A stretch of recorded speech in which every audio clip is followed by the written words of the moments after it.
अस्सलाम वालेकुम एवरीवन। जी तो कैसे सब, आज मैं लेके आई हूँ आपके लिए बहुत ही ज़बरदस्त अचार गोश्त की रेसिपी। अच्छा, यहाँ पे ना हम दो तरीके आपके साथ शेयर करेंगे, एक कमर्शियल और एक घरेलू। मीन्स के अगर तो आप इसको कमर्शियल तरीके से बनाना चाहते हैं तो भी कैसे बना सकते हैं, अगर घरेलू तरीके में बहुत ही कम बजट में बनाना चाहते हैं तो भी कैसे बना सकते हैं। बहुत ही ईजी तरीके हैं। सो बिस्मिल्लाहिर्रहमानिर्रहीम। जल्दी से वीडियो को लाइक करें, चैनल को सब्सक्राइब करें और बेल के आइकॉन को प्रेस कर दें। बहुत शुक्रिया। यहाँ पे है जी, सबसे पहले तो मेरे पास चिकन, ठीक है, मिक्स बोटी है। आप बीफ भी ले सकते हैं, मटन भी ले सकते हैं। चिकन है मेरे पास और इसकी क्वांटिटी है जो तकरीबन है 1 किलो, ठीक है। अब यहाँ पे सबसे पहले हमने इसको मैरिनेट करके रखना है। 1 चम्मच सूखा धनिया है मेरे पास और 1 चम्मच मेरे पास जीरा पाउडर है, ठीक है। यहाँ पे आप इनको दराटा भी कूट के ऐड कर सकते हैं, लेकिन मैंने वैसे ही इनका पाउडर ग्राइंड करके बनाया है। उसके बाद 1 चम्मच मेरे पास 1 खाने का चम्मच जिंजर गार्लिक पेस्ट है, ठीक है। अदरक लहसुन का पेस्ट है वो आपने इसमें ऐड करना है। और देन आपने इसमें जो नेक्स्ट आप ऐड करेंगे वो है जी सॉल्ट। सॉल्ट आपने अपने रिक्वायरमेंट के मुताबिक ऐड करना है, लेकिन यहाँ पे मैंने तकरीबन 1 खाने का चम्मच नॉर्मल इसमें ऐड किया है और 1 चाय का चम्मच मैंने इसमें हल्दी ऐड की है और 1 चाय का चम्मच ही मैंने इसमें लाल मिर्च पाउडर ऐड किया है। सो उसके बाद जो आपने नेक्स्ट इसमें ऐड करने हैं वो है जी मोस्ट इम्पॉर्टेंट लेमन। लेमन से इतना अच्छा टेस्ट आता है ना, आपने इसमें लेमन तो ज़रूर ऐड करना है। यहाँ पे मेरे पास नॉर्मल साइज़ का एक लेमन है जिसका साइज़ अच्छा खासा बड़ा है, ठीक है। लेकिन अगर आपके पास छोटे साइज़ के लेमन है तो आप 2 ऐड कर दें, लेकिन यहाँ पे फिल वक्त मैंने 1 ही लेमन ऐड किया है और इसमें से भी जूस की क्वांटिटी अच्छी खासी निकल आई थी। अगर आपके पास वैसे अगर आप इसकी क्वांटिटी जानना चाहते हैं, तकरीबन आपने 2 चम्मच रस इसमें ऐड करना है। और उसके बाद आपने दही ऐड करना है। कोशिश करनी है कि दही आपका बहुत ज़्यादा खट्टा ना हो, बिल्कुल ही फ्रेश होना चाहिए दही फ्रेश होना चाहिए। और उसके बाद अब आपने इसको अच्छे से मिक्सअप कर देना है। अगर आप बेस्ट एंड बेस्ट वाला टेस्ट चाहते हैं, आपके पास टाइम है, तो आप एटलीस्ट इसको आधा घंटा मैरिनेट करके ज़रूर रखें। लेकिन अगर आपके पास टाइम नहीं है ना, तो बस इसको इतना मैरिनेट करके रख दें कि जस्ट आप दूसरा काम करें, उसके दूसरी प्रिपरेशन का काम करें और ये तकरीबन इसको 5 से 10 मिनट के लिए आप इसको रख देंगे। ये रखना बहुत ही ज़्यादा ज़रूरी है। उसके बाद एक साइड पे मेरे पास है जी बॉक्स। वैसे नॉर्मली घरेलू तरीके से जैसे हम बनाते हैं, हम बस अचार गोश्त लाते हैं, बाज़ार से मसाला वो हम इसमें ऐड कर देते हैं।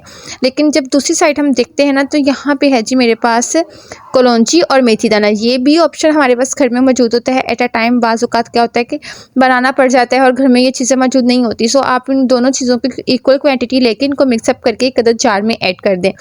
और उसके बाद अब आपने इसमें सौंफ ऐड करना है, जो भी इसके अचार गोश्त के मसाले हैं, दरा मिर्चें हैं, और इसमें आपने छोटे मोटे मसाले दूसरे ऐड करके कुछ इसका मसाला रेडी कर लेना है। लेकिन उन सबसे ज़्यादा बेस्ट है कि आप ये चीज़ ऐड कर लें, और यहाँ पे टाइम भी बच जाता है। और यहाँ पे आप चाहें तो पूरा 1 पैकेट भी इसमें ऐड कर सकते हैं, नहीं तो आप अपने टेस्ट के अकॉर्डिंग भी इसमें ऐड कर सकते हैं। इससे आपको इसमें कुछ भी एक्स्ट्रा डालने की ज़रूरत नहीं पड़ेगी, क्योंकि कलौंजी और मेथी दाना मोस्ट इंपॉर्टेंट है। इसके साथ है जी मोस्ट इंपॉर्टेंट सौंफ, कलौंजी और मेथी दाना इन अचार गोश्त का मोस्ट इंपॉर्टेंट है, आप वो ज़रूर ऐड करें। उसके अलावा सूखा धनिया और जीरा तो वैसे भी हमने ऐड करना ही होता है। फिर यहाँ पे तकरीबन मैंने 2 से ढाई चम्मच लिए हैं बॉक्स में से, ठीक है, और वो आप किसी भी ब्रांड का ले सकते हैं।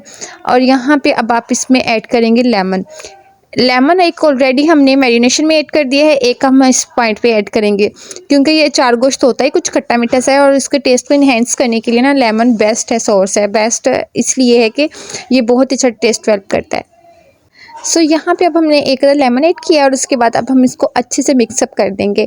मिक्सअप आपने बहुत अच्छे से करना है, और अगर इसमें किसी भी किस्म का लेमन का कोई भी बीज चला गया ना, तो उसको आप निकाल दें और रिमूव कर दें। और उसके बाद आपको ज़रूरत पड़ेगी अचारी हरी मिर्चों की। अचारी हरी मिर्चें इसलिए मैंने बोला है क्योंकि जब भी हमने अचार गोश्त बनाना होता है उसके लिए हमें अचारी मिर्चें ही चाहिए होती हैं। उनका साइज़ नॉर्मल हरी मिर्चों की निस्बत थोड़ा सा मोटा होता है, थोड़ी सी बड़ी होती हैं।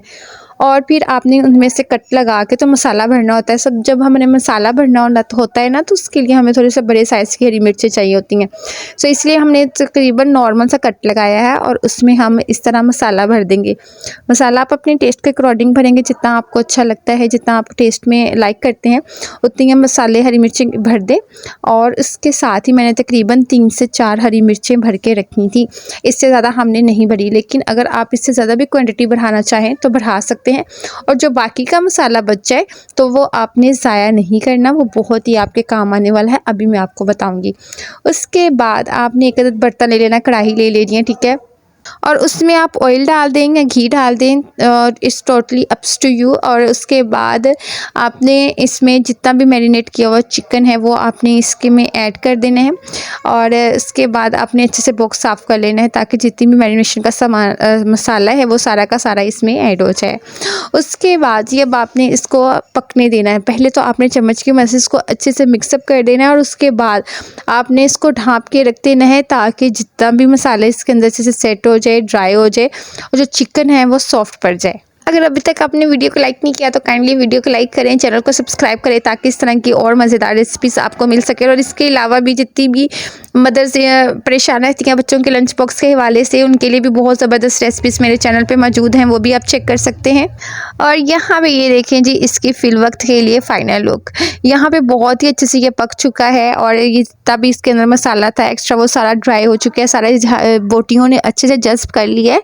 सो इससे ज़्यादा अब आपको इसको भूनने की, इसको पकाने की ज़रूरत नहीं है। तकरीबन यहाँ पे जो हमारा ना सालन तकरीबन ऑलमोस्ट कंप्लीट है, लेकिन ये अभी फुल एंड फाइनल इसकी लुक नहीं है। अभी हम इसमें थोड़ी सी चेंजिंग करेंगे और जो आपने मसाला बचा के रखा हुआ था, जो हमने हरी मिर्चों में भरा था ना, वो अब आपने इस पॉइंट में इसमें ऐड कर देना है ताकि और अच्छा टेस्ट आ जाए। और इसके बाद अब आप इसमें डालेंगे जी टमाटर। अगर ये 1 किलो चिकन है तो आधा किलो मैंने तकरीबन इसमें टमाटर ऐड किए हैं क्योंकि इसके अंदर टमाटर का टेस्ट बहुत ही अच्छा लगता है। सो अगर 1 किलो चिकन है तो आप आधा किलो टमाटर ऐड करेंगे, लेकिन अगर आपका चिकन 2 किलो है तो आप 1 किलो टमाटर ऐड करेंगे। अचार गोश्त में जो टमाटर की क्वांटिटी है वो थोड़ी सी ज़्यादा होती है। सो आपने उस हिसाब से टमाटर इसमें ऐड करने हैं और फिर मसाला और टमाटरों को दोनों को मिला के अपने अच्छे से इसको मिक्सअप करना है। और फिर हम इसको ढाँप के रख देंगे और लो फ्लेम पे रख देंगे, ठीक है, ताकि अच्छे से घी ऊपर आना स्टार्ट हो जाए। और जितनी ग्रेवी आपको चाहिए आप उतनी रख लें। आप इसमें हल्का सा पानी डाल के तो और भी ग्रेवी रेडी कर सकते हैं, लेकिन बस इतनी बेस्ट एंड बेस्ट लगती है। नान के साथ सर्व करें, तंदूर की रोटी के साथ सर्व करें, बहुत ही बेस्ट रेसिपी है। इंशाल्लाह आपको बहुत ही पसंद आएगी। उसके बाद हरी मिर्चें हमने ऐड कर दी हैं और हरी मिर्चें ऐड करने के बाद भी तकरीबन हमने 5 मिनट के लिए जस्ट इसको दम पे लगाया, बहुत ही लो फ्लेम के ऊपर, ताकि हरी मिर्चें भी अच्छे से पक जाएँ। और उसके बाद ये है जी हमारी final look. Check it out, बहुत ही आला और मज़ेदार रेसिपी आपके सामने है। स्प्रिंकल करें जी हरा धनिया और फिर आप अपने मेहमानों के सामने पेश करें, इंशाल्लाह उनको बहुत ही पसंद आएगी। आपने इस रेसिपी को लाइक भी करना है और अपने प्यारों के साथ शेयर भी करना है और कमेंट सेक्शन में मुझे वैल्यूएबल फीडबैक से भी अपने नवाजना है। सो आप मिलेंगे आपके साथ नेक्स्ट रेसिपी में। अपनी दुआओं में याद रखिएगा। अल्लाह हाफिज़।